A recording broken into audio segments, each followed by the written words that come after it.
Well, today we've got on the bench a new kit. It's from ICM. It's called the Ghost of Kyiv.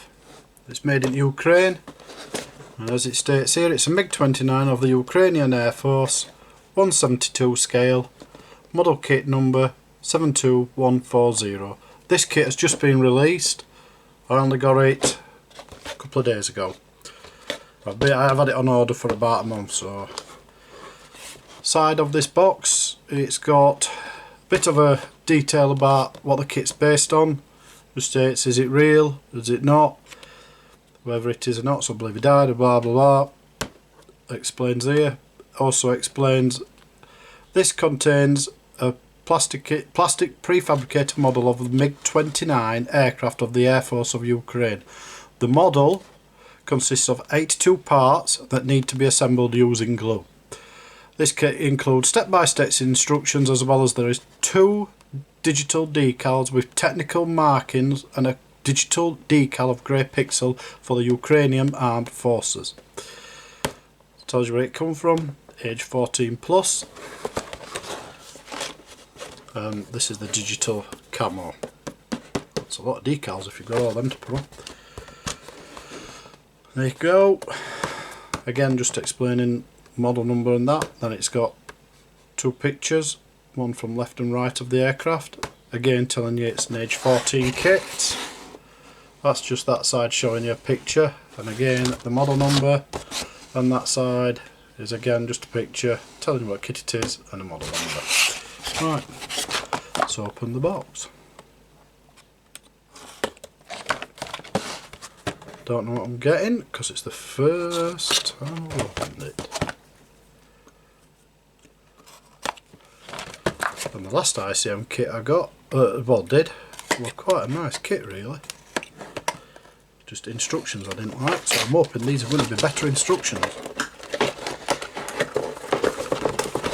Right, first off, the box is just like that, and they always do this. ICM, they give you it in a proper box, but you have to unfold like that. And there you go. We've got 1 bag of sprues, all in there. Don't look like there's a lot to carry over in build wise. Hang on. And get all that out in one. Right, yep, I've got it all, yep. And I will put those to one side while we have a look in here. Right, first off, instructions. Nicely coloured, detailed there. English is on the right hand side. Some colours, ICM's colour number, Revels and Tamiya's. It's got varnish matte, varnish satin, varnish gloss as well. And it's just explaining here, assembly step. I'll just get a bit closer, it'll be a bit easier for you to read. I'll just shove that back in there. Right, it's got here, as you can see, assembly step for number 1 like that. An A is for using your colour, parts are red, they'll be blanked out, not using them. Or for again, assembly unit rather than a step. Optional. So you can or you can't put it on, it's up to you. It's usually for bombs, rockets, stuff like that. And times 2 means make 2 of them parts. If it says times 3, it'll be 3 of them like that. I'll just move these decals out of the way. There's 2 sets of their decals. A little bit bigger than the last lot I used because it were only 1 A4 piece and it was really hard to see it, but this looks a bit better. You can see here a few sections there not used, but most of the other sprues, all of it's used. Just 1 piece there not. Right, we'll go to number 1. Seats, wheels, all basic, what you normally get. Again, seat into it, sections together, very simple.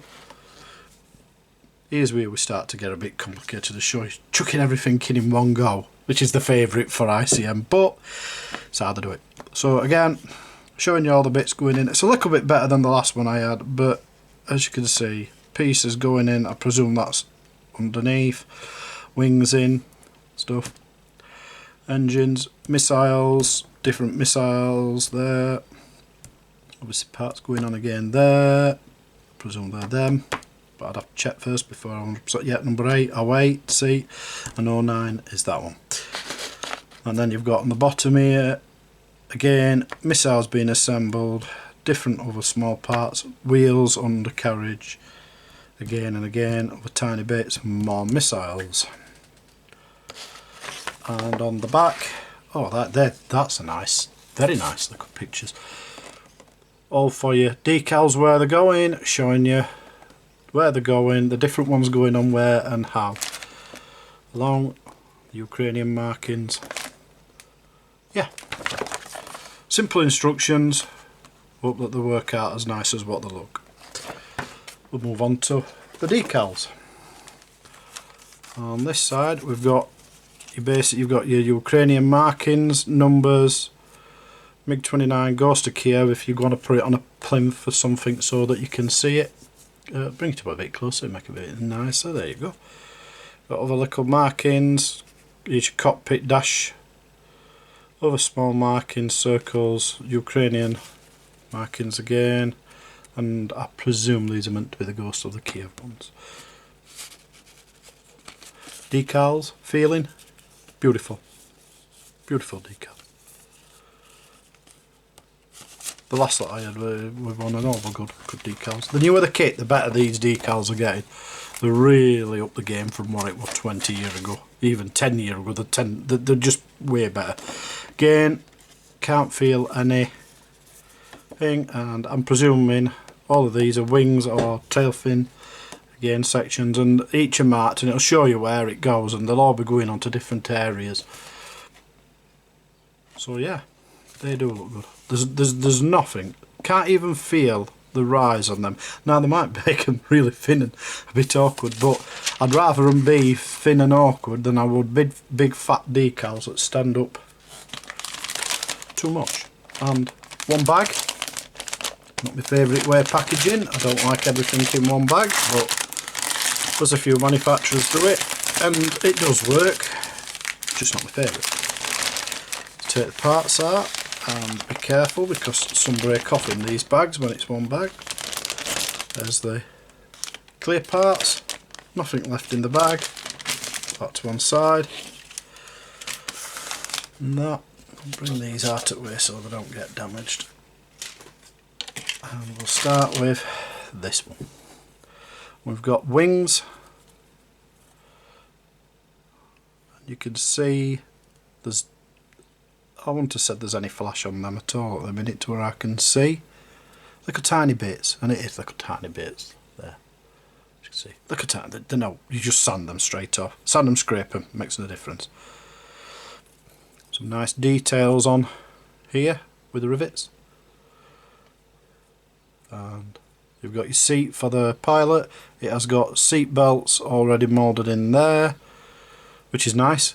A lot of them don't bother putting them in. I don't know why they don't. They're very easy for them to do, but more and more manufacturers are starting to do it. That is just a little bit of sprue rubbish. But yeah, that looks fine. On the other side, that control panel. Yeah, that looks good. Nice details there. The seat, we've even got little tiny controls at the sides there. Yeah, it's looking well. A little bit more of that. It's just tiny bits. Yeah, that looks really good. Excellent. And all of these, to where I can see there, they all seem to be nice and smooth. I can't see no dimples from where they've been pushed out or anything silly like that on any of that there. You've got them on here, the usual bits, which is fine because they're all hidden, but there's none on the main parts which matter, which are seen. Yeah. Right, next one. And this one, I think it's more of your bombs and your rockets, and my goodness, they're big. You don't realise that, how big rockets can be. You've got your wheels, there don't seem to be anything special them, there's no tread or anything like that on them, but and that's not to say that there is in real life, because they might just be smooth. Remember, all my air fingers. They use different sorts. We've got the props here. You've got 1, 2 and 3, so that's your front, I'd say, and these are your 2 side ones, or however it works. Again, no flash, a few more missiles there, smaller ones. Back over to this side, still again some very nice little details.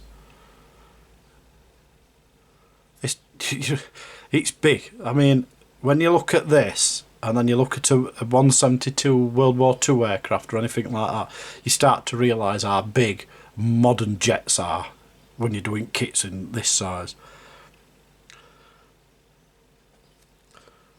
And the last but not least, big sprue, and this is all the main section. Again, lots of detail on here for the vents, where the engines.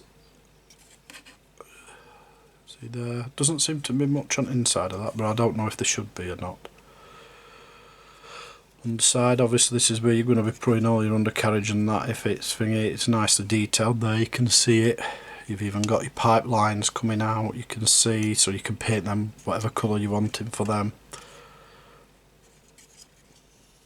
It looks really super shiny there, and I just think it's the, might need a good wash that. I think it's just the oil that's come out of it when it's been released. That there is really shiny compared to here and here. That's all I think it is. It feels really smooth under my fingers. Really smooth, so I'll have to make sure that gets a real good soapy wash just to make sure so the paint takes well. And the underside of them, again, it's not seen, so you're getting your injection pin marks, but it makes no difference. You would expect it. But again, very little flash, tiny amounts of flash. And again on that, just the tiniest. These are all what you'd just faintly sand, and it is faintly. Some of the connection parts could be a bit thinner, as you can see. There and there and there. They're not the greatest foot thinness, but then again that's their moulds and that's what they use. But yeah, that seems fine. And don't forget the canopy. Where are we? There she is. Let's get her opened up. They use these little sticky things, and half at time I end up getting all stuff stuck to them when I'm putting them in or out. Canopy. Yeah, that's clear. That's a lovely clear canopy. It's got a tiny bits of flash, which should easily sand off. Again, nothing to worry over. You can see where you're going to be painting. There's nice marks there for you to put your actual tapes to, or your paint on to, whatever you wanted to use. You can, whichever system. The liquid mask, that's another good one. You paint that on there and it does do it well. But yeah, nice cockpit. What can I get to put behind it? Yeah, that'll do it. Bit of enamel. As you can see there, look, that's how clear that is. You can near enough read that behind it fine. Tiny details, no smell, no toxic, it says there, and even that, you can read them. That is a nice clear cockpit. That they are thin though, is ICMs, which is a good thing, because a thick cockpit usually it makes everything inside look distorted. But the last time I did an ICM one, I cracked the cockpit because I didn't look after it good enough when I was working with it. And what I now do, and I've always really done it, but I made sure more after that one, I get blue tack,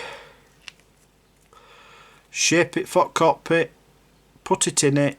You can work your cockpit, you can hold it, you can do what you want with it then. Any pressing, if you're doing a bit of sanding or anything, you're not going to damage it like I did. It's a nice one to remember, because when cockpits crack, they cannot be fixed. That's my motto anyway. I've never been able to fix a cockpit when it's cracked, ever. Not to a degree where you're happy. You're better off just ordering a new one from manufacturer, and a lot of them send you them for free because they're not that expensive for them to produce. Right, On that note, I'll wrap that up and say it looks like a very nice kit. It's £20 in UK. Some places you can buy it cheaper. I think it is Scale Model Shop has got it a bit cheaper. Theirs is, if I remember right, it's about £16 or £17. But you have to pay packaging for them. But if you get it from like Jedlam's, and Jedlam's is £20 or £21, the packaging is included. Well, the postage, should I say, not packaging. Postage is included. So there's no real give or take on it. But if you're buying quite a few bits, I'd recommend get it from somewhere like that where it's cheaper, and bulk it with some others. But if you just want the kit itself, rather than paying postage and packaging, Jedlam do it, and others do it. Don't worry all that. But like I say, just come in country, so I'd rate it at the minute. It does look a good kit. Thank you for watching. If you like, subscribe, I'll be grateful. And you'll also see when I build this kit, which I'm going to be doing next. So you'll see it go up on YouTube hopefully in a few days, a week or so at most. Thank you lots, and I'll catch you later. See ya.